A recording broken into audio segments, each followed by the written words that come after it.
Welcome to another episode of Arabology, and today I am so honored to speak with a musician whose oeuvre I have been following for a while now.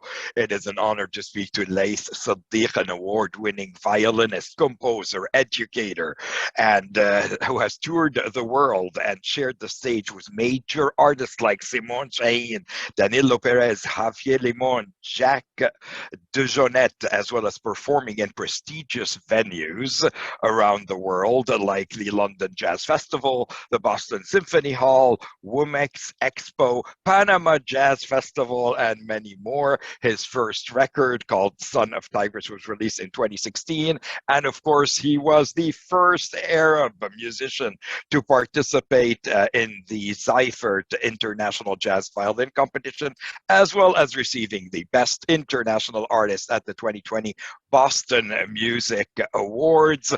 Mabruk wa ahla wa sahla. I have with me all the way from Spain, the one and only Layth Sidiq. Marhaba Layth. Marhaba Ramzi, thank you so much for this invitation. I've heard about this program for a long time and I'm very happy to be part of it and to meet you as well here. Wallahi, it is destined for us to meet on this first day of Ramadan, perhaps. Also, with the upcoming event that we're going to be talking about, which is going to have us join together yet again. It has been years, Sarah Layth, that I have heard about you, and of course, we have featured your music on the Arabology show many times. In fact, one of your compositions, which is called El-Hazn, Rehla, or Grief is a Journey, ranked among the top 30 tracks of 2020 as part of the Arabology show. But I'd like to begin, Layth, by talking about this upcoming event that we are both involved in. It's going to be such an honor to introduce you there. Can we talk a little bit about the Arab America event that's happening, that concentrates on poetry and art and literature? You're going to be performing during the event. Yeah, so I was invited by the foundation and I think it's so wonderful to celebrate this Arab American Heritage Month. I attended this past Sunday's event. It was really wonderful and educational. Of course, it was about education, but I learned so much from being there as well. And I've been practicing and presenting Arabic music in the US for the past 10 years. So it's really wonderful kind of full circle, being part of this event to present to such a community and to celebrate the power of music and art in Arabic music in the US, of course. Yeah, and we should say a big salam, I think, to Arab America, who are doing such an amazing job in terms of celebrating our national month here in the state. There's going to be quite a few people there. Layth, you're going to be the only one who's going to be playing music for us, but let's mention that Natalie Handel is going to be there, Heather Ruffo, Dana Dajani, and Ma'moon Saqal. I'll be moderating the event, and I hear you're going to be playing maqtu'a for us during the event, Layth. Yeah, so I'm going to be, of course, talking about music as well, but presenting perhaps two pieces. One will be traditional, something that is part of the classical repertoire of Arabic music, and perhaps something else a bit more contemporary, kind of to show the diversity of the music, and also where it was, where it is, and possibly where it's going as well. MashaAllah, Layth. And so today you also promised our listeners later on a little treat, and that is to play, the track Grief is a Journey. I have to tell you that track, Layth, بيقولوا بكى الجماهير. It's a beautiful song. We'll be talking about composition. It's your composition, is it, Layth? Yes, so this past year, my grandmother passed away, and she was someone that I was very close to from when I was a very young kid. And thank you. It came very suddenly. I think it wasn't anything out of any sickness or anything. Just passed away at night while sleeping, which probably is the best way to pass away. And I didn't know how to control my emotions. I'm not a person. I'm very sensitive, but sometimes I don't let go of things. I guess music is the way that I could do that. And I was just sitting and playing in the living room, really, in our house. And I put this tampura, which is an Indian classical instrument that gives a kind of drone-like pattern. And I was trying to visualize kind of the memories that I lived with my grandmother, the lifetime of things I learned from her. And I picked up the violin and started playing. And I felt some kind of magic thing that I was exploring. You know, they say 5 stages of grief. I was exploring them all in that piece. And I thought, you know what, I'm going to record this because it's going to be a special moment. And it really was an improvisation. It wasn't something that I kind of pre-composed and recorded. It came out in the moment. And many times improvisation and composition are kind of like, which came first, the chicken or the egg? It's the same kind of story. One benefits the other. So we're going to be listening to you live at the end of this show, playing this just for Arabology listeners here at Stanford and, well, all around the world. Layth, let me talk to you a little bit about your upbringing, because you were actually blessed to grow up in a musical household. Sure. So I was born in Baghdad, very close to the river Tigris, and later on you'll kind of that connects somehow to this interview. And my parents, both of them are musicians. My father is a fantastic pianist, conductor, and composer, and my mother a violinist. We moved to Jordan when I was about a year old. So really, Jordan is my home. I lived all my memories there, my friends, school, and so on. And I went to the National Music Conservatory from when I was a very young kid. When I was 4 years old, I started playing the violin and studying with Muhammad Ali Abbas, and then on with Taimur Ibrahimov, my great teachers. And really, I also went to the Amman Baptist School in Arabia. And I really was pursuing music from a really young age, really was a career from when I was about 6 years old. And I was performing in events and concerts and embassies and so on. And when I was 16, I went to the UK, to Manchester, and that's where I finished my high school diploma at Chetham's School of Music. It was a private boarding school that's basically music 8 a.m. till 8 p.m. kind of thing, which was wonderful, but also very competitive environment. And I felt that I had to really stand out. And it was just for me a great growing experience as a musician. Right after that, I auditioned for Berklee College of Music, which is one of the biggest and most important contemporary music schools in the world in Boston, Massachusetts. And I finished my undergrad there and master's degree, both with full scholarship. And whenever I think about, you know, where I am right now, it always goes back to my parents and all the musical events that they would hold at our house, bringing guests over, singers, writers, poets, and they would come and they would present art. And I think absorbing all this as a kid has been a huge part of forming me as an artist today. And then you went on, of course, in 2018. We have to mention this, Rafa Ras al-Arab, as we say, to the Stanford International Jazz Violin Competition. And mashallah, you were the first Arab musician to participate or to receive any prizes at this competition. How did you feel when you heard about the prize? Well, you know, when I went there, I didn't really know what to expect because I presented my own music. So I thought, you know, it's either they like it or they really don't like it because I'm doing something that may be different to what they're, you know, specifically the judges, the panel that was listening to it. And it was very important for me to represent Jordan when I was there. So I went to, how do you say khayyat in English? I'm losing the word. A tailor? A tailor. And I got the kufiya. And tailored kind of my shirt that I was wearing, the white shirt, had some kufiya markings on it. And also the second day in the final round, I was wearing also a t-shirt that had kind of Jordan on it. I didn't want to make it very nationalistic, but also was very important to me as the first Arab to participate to really showcase the culture and the heritage of the Arab world through my compositions and through my being on that stage.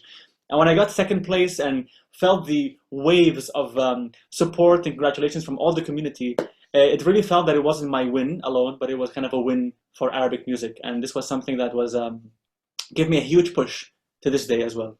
Yeah, and then you also won the Best International Artist at the 2020 Boston Music Awards. That is such an honor to. Well, what are your memories about that event? Yeah. Well, that was an honor because it's something that you don't apply to. So there's a huge panel of people that submit names. And my name was chosen among many to be part of the participants in that prize. And then it was voted on by the panels again, and then some of the audience all around the world. And getting the news that I also won that award was 10 years in Boston. It almost made it feel like, yeah, these 10 years were worth it, that I did something that meant a great deal to the community. So it definitely inspires me to keep going. Alf Mabruk, ya Ibni. Honestly, words fail to describe the feeling of pride and joy we feel when we hear your music and we see you sort of representing the Arab world and Arabic music on the world music stage with such passion and such talent. But you made a reference really to the way your music often sort of fuses Eastern and Western styles together. You don't necessarily stay with the traditional Arabic styles, although of course you're an expert on the maqamat and such. But I mean, how do you feel about this characterization of your music as being this perfect fusion of Eastern and Western styles, which is provided in a very sort of diverse way? I would like to add to this in that sometimes people say that when you do fusion that is non-traditional, but I do think that that actually diminishes the power of tradition, in that traditional music, what we grew up with, it's not something that's set in stone that should be preserved in a museum and kept that way. It's something that should keep evolving and continue to evolve with the musicians that are performing it and preserving it. So I think that what I present is actually not non-traditional, but is fully traditional music that has elements from other traditions as well. And my process basically is if I'm fusing something together, I really need to do extensive research in the other style of music that I'm doing, because otherwise I'm just an ignorant who knows how to play Arabic music and just has musicians with me from other styles that play their things. And there's no cohesiveness in a project like that. So it's important to do the research, to be prepared, so you can present something, a work of art that can also transform and evolve tradition. What is a piece, Layth, that you think represents this fusion we're talking about? I think that on my first album, Son of Tigris, which is basically a culmination experience of my master's studies at the Berklee Global Jazz Institute, I wanted to bring in strong Iraqi elements of music, like the Georgina rhythmic cycle, which is dum ta dum ta dum ta dum ta. It's a rhythmic cycle that is complex sometimes to some people if they're not used to it, and also bring in kind of the bayati maqam, which has quarter notes, half flats, which is also non-tempered notes that people are not used to playing in the West, and the jazz instrumentation. So I spent a year researching and studying jazz and bringing this melody and this rhythmic cycle into the mix and working with the musicians with me to really give a feeling and understanding about how both musics work. So I think this one of my compositions that I feel that really, really works when we talk about this context of fusion. So the album that you're referring to, Son of Tigris or Ibn Dijla, had 5 tracks, and Baghdad, the Foag, quite a few amazing tracks. Now, how many of these were your composition, and which one do you think we should play an excerpt of right now for listeners to kind of get a feel for this album, which was released back in 2016, right, Layth? Yes. So all of them are my compositions, all the tracks there, written by me. I think the one that we can show is Eastern Waves, because I feel that's the one that is a story we can all relate to. It basically discusses the theme of immigration, and I think this is something that whether it's us, our ancestors, had to go through at some point, moving from one place to one place, my parents from Iraq to Jordan, myself to the US and other people. So I think it's a universal theme. And the theme of waves as well, I think it's something that's been used, like نسم علينا الهوى by Fairuz and the Akhwan Rahbani. It's also talking about the waves and the wind guiding us in our journey. So this was kind of the context, the topic of this song, and I thought people would relate to it from all backgrounds.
Eastern wave, which comes from Layth Sidiq's amazing album, Son of Tigris, available everywhere as a 5-track album released back in 2016 to much critical acclaim. But this album actually was followed in, what was it, in 2019, Layth, with really a collaboration and an album that just really, really takes you away. It's called Hamsa. It's an EP. Hamsa in Arabic means murmur. And what can you tell us about this album and your collaboration with Rohith Jayaraman? So being at Berklee College of Music, you're surrounded by so many artists from different backgrounds, different genres of music. And I met Rohith while playing with the Berklee Indian Ensemble, a very, very well-known group. If you want to check it out, it has millions and millions of views on YouTube, great music collaborations. So Rohith and I really connected as artists. We became really close friends. And for many years, we always thought we should do something together. We should record something. And then the time came when we thought, I think this is the right time to do it. I have been fascinated with the South Indian classical music called Carnatic music, which has the violin as a main instrument. And Rohith, of course, is a master vocalist in the tradition as well. And I thought that we could bring something together. And the highlight of that album is actually we brought in the Iraqi song Foag El-Nakhal, and Rohith and his mother Asha Ramesh wrote lyrics to it in Tamil, South Indian language, and kind of brought in these two things with the rhythmic cycles from Indian classical music, along with the maqam of Hijaz or Nahawand in Arabic music, and putting it together.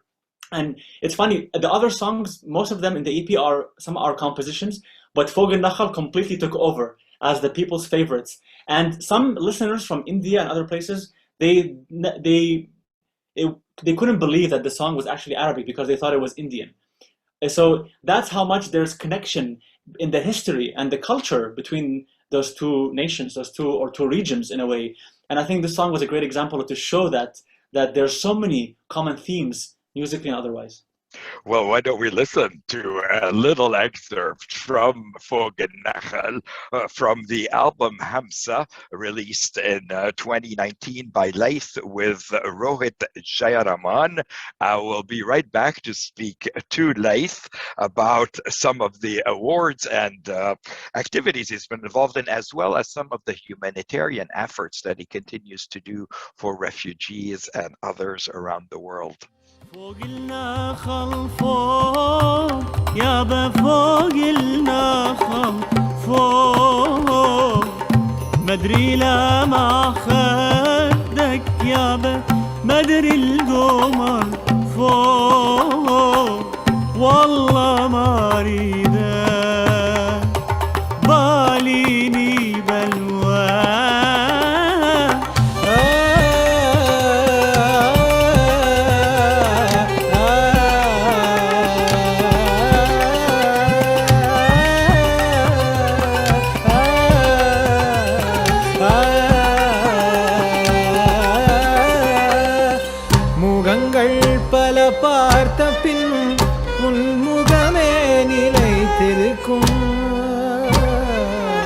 முகங்கள் பல பார்த்த பின்னும் உன் முகமே நிலைத்திருக்கும் என் காதல் அங்கே என் காதலின் உருவம் அங்கு தெரிகிறது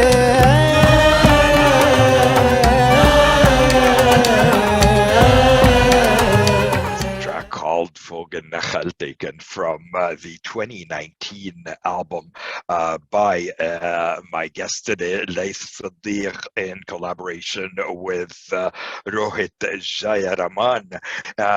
Layth, I heard through the grapevine that there is another honor to be added to your archive, and that you're willing to share with us some pretty exciting news.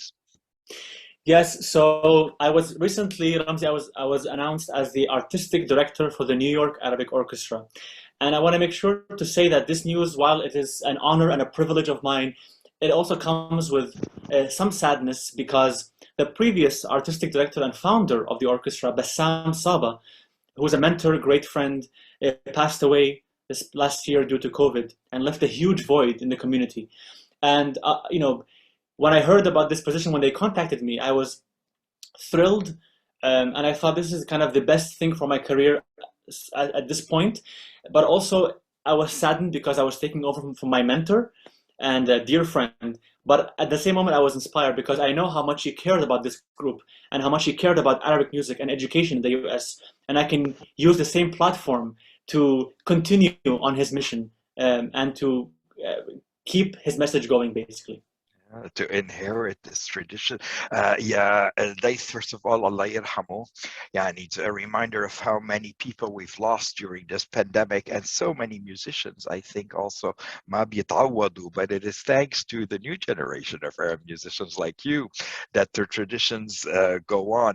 Mabruk Habibi. In fact, we should also mention that you are a faculty member at Carnegie Hall's Music Educators Workshop, and that you're always in demand, which is always a delight to introduce you. You are you've also been part of the Arab Music Ensemble, in fact, the director of the Arab Music Ensemble at Tufts University and the Center of Arabic Culture's Youth Orchestra program in Boston. How do you manage your time, Layth, between composing and doing and directing? There's always everything I do, there's a really great team in it, whether it's my superiors, my directors, or the people who kind of work for me as instructors, and they make the job easier. I'm also a very organized person, I think. But I'm also one of the negative things about my personality is that I always say yes, because I think I can always benefit someone or something. I'm still learning how to manage these things and take care of myself, but I think I'm always inspired because I'm working in my passion, and everything I do is part of my passion and something that I want to keep on doing. So I guess I'm very lucky to have this problem, let's say. I hardly consider it a problem, Habibi. In fact, I think it is part of your general personality and generous spirit, in which you're always giving and sharing our music and your music with the world. This may be a good time to turn to some of the humanitarian things you've also done in terms of sort of going back to the Arab world and attempting through music to educate with the philosophy that music heals and that music is instrumental in raising a new generation. I'm referring here, Layth, particularly to the Kayani Foundation.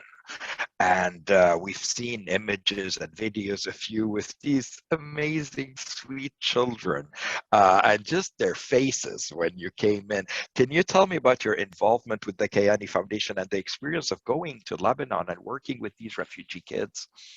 Sure. So actually, the first person was my wife, who is a great architect and someone who cares deeply about ecological architecture and humanitarian work as well as an architect. She was collaborating as part of the Boston Society of Architects in building a playground for the Kayani Foundation, for the schools, for the kids. And through that, I met the Friends of Kayani, which is a sister organization that helps fundraise for Kayani Foundation.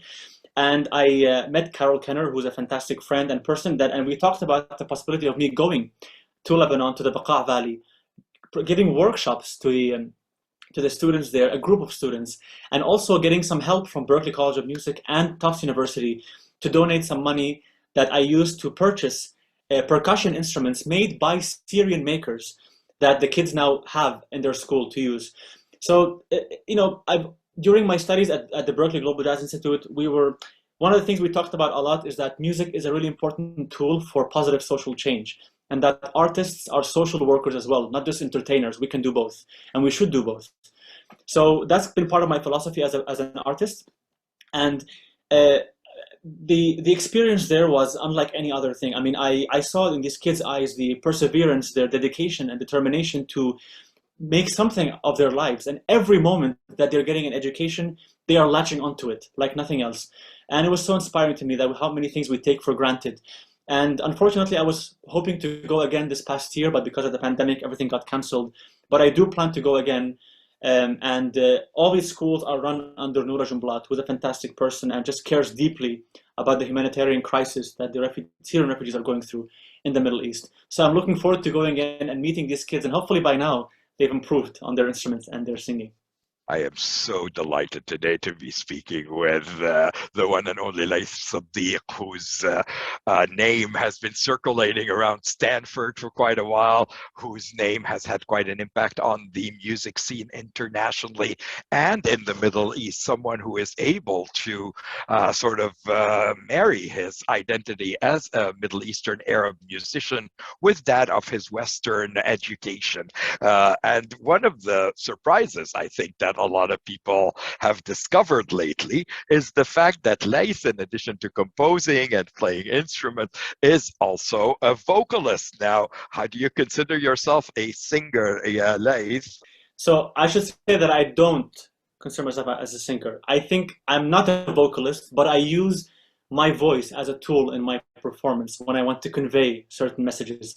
And when I was a kid, when I was about 6, 7 years old in Amman, in my bedroom, practicing the violin, 5 times a day, you'd hear the call to prayer out in the sky, a symphony of sound.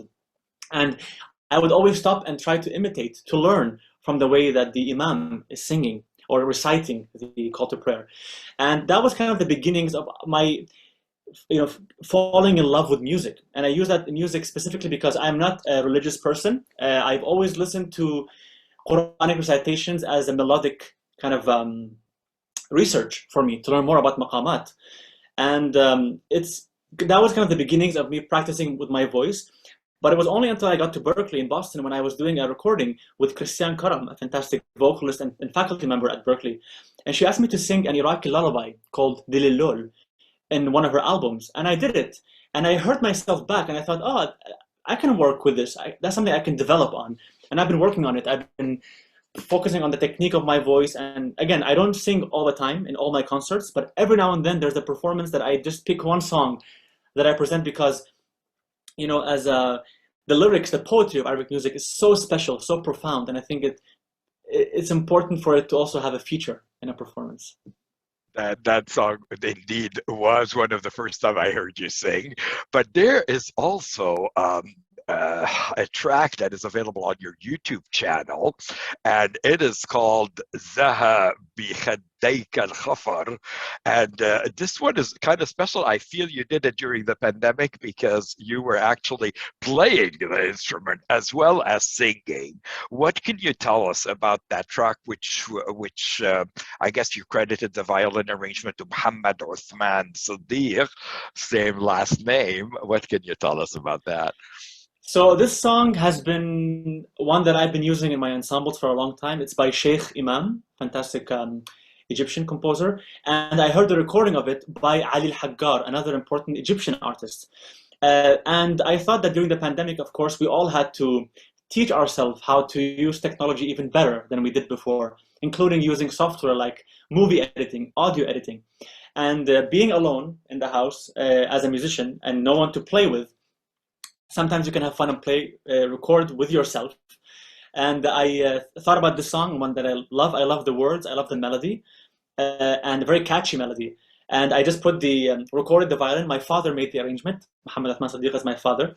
And he made the arrangement, and I recorded this track separately, the violin, and then my voice separately, and of course with the video, and I did all the editing. It takes me a lot of time still because I'm not completely used to it, but it's always a nice outcome to have more material that I can share. زها بخديك الخفر وزان لحظيك الحور فلا تدعني في فكر فلا تدعني في فكر أقضي الليالي في سهر.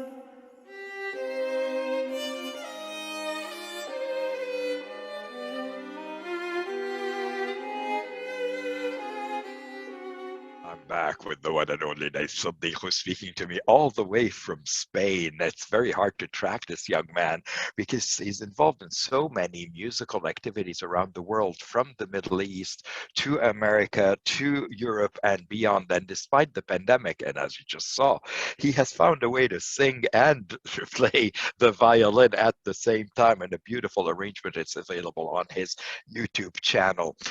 Layth, before I sort of offer our listeners and our YouTube watchers this gift that you promised us of actually playing live right here on the Arabology show. I just want to go back one more time and emphasize the importance of events that are happening this month because of the Arab American Heritage Month. This is a very special month, April, not only Ramadan, but also celebrating Arab American identity.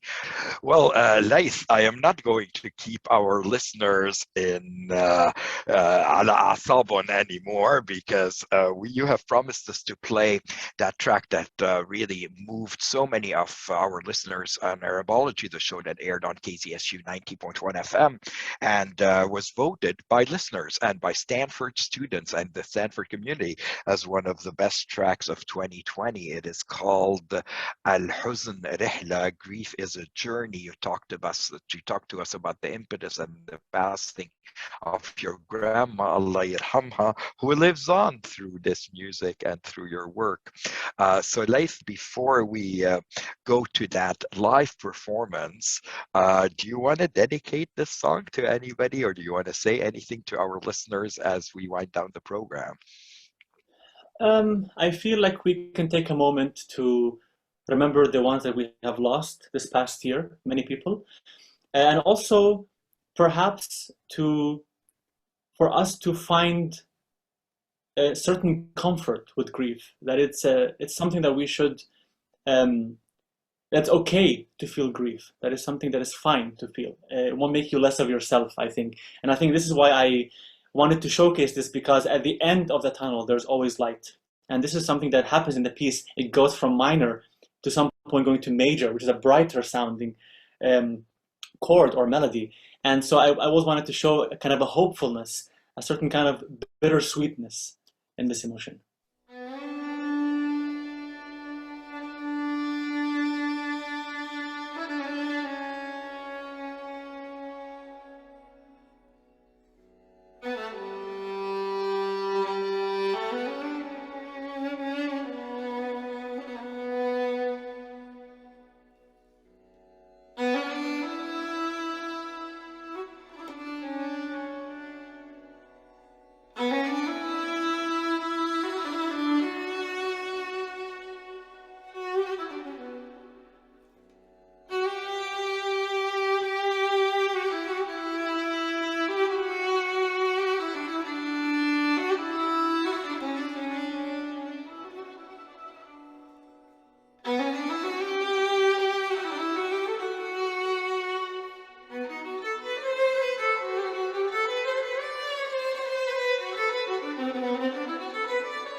Allah عليك يا ليث.